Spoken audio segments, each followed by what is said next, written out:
Okay, so beginning our day, and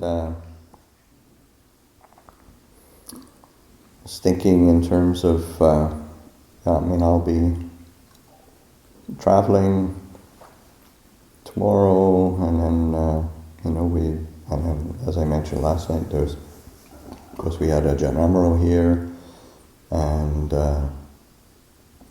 it was over Katina period, and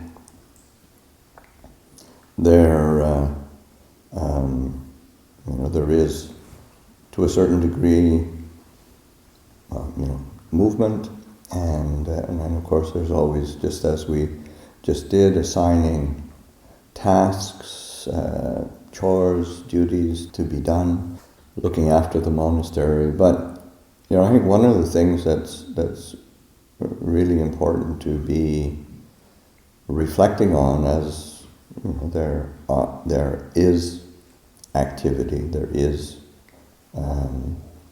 things to do, is that the sense of viveka, or solitude, in that it's not, or seclusion is maybe a better word, in that we oftentimes keep looking, as a nature of desire, nature of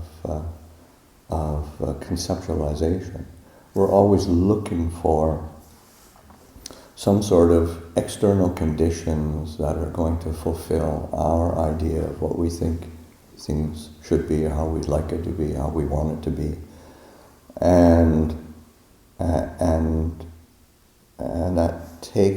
that actually takes us out of the seclusion of the moment. And in that, each moment is an opportunity for seclusion, in the sense that as long as we are attentive, alert, present, responsible, have an integrity with what we're doing, we are aligning ourselves with Dhamma, and because seclusion is not necessarily, as you all know, you've all sort of done periods of retreat or forest practice where you're up in your kuti, surrounded by nature, and the mind is going wild, thinking about the past, thinking about the future, worrying about the present, and mind is not secluded. So that attending to this sense of seclusion, in that yes, and of course we do live in really exceptional physical conditions for seclusion, but attending to the seclusion of the heart, the citta viveka, and so that returning to this quality of awareness, of attention, and being alert to the habit and the tendency to the mind going out, and then of course as soon as the mind goes out, it gets entangled, and the sense of seclusion is also, I think, because sometimes even saying that, we can try so desperately to hold it in. I've got to be mindful. I've got to focus my attention. I've got to desperately hold my awareness and my mindfulness. And there's so much agitation there that it's not a peaceful state of mind. It's not a secluded state of mind. One is not dwelling in solitude. One is populating one's consciousness with all sorts of neurotic beings.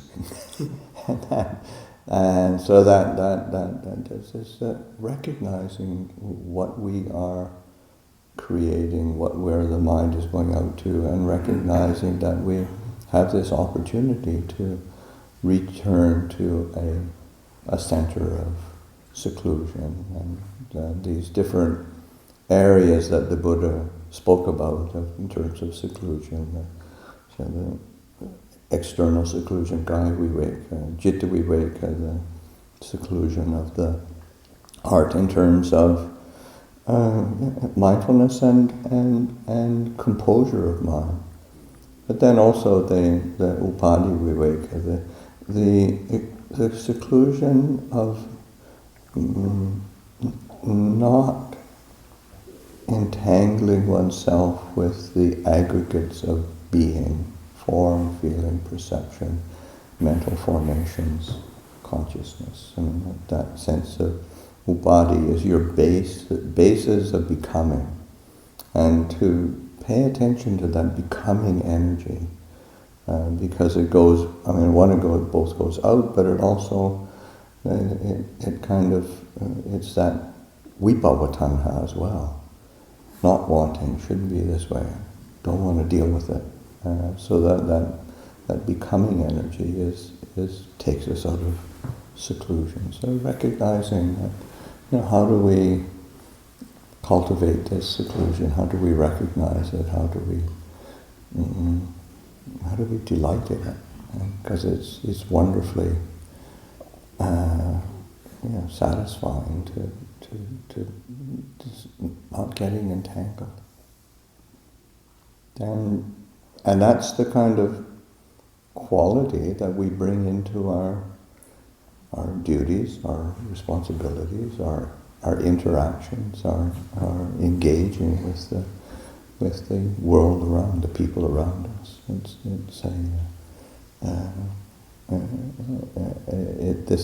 This is sort of the possibility of our practice. So.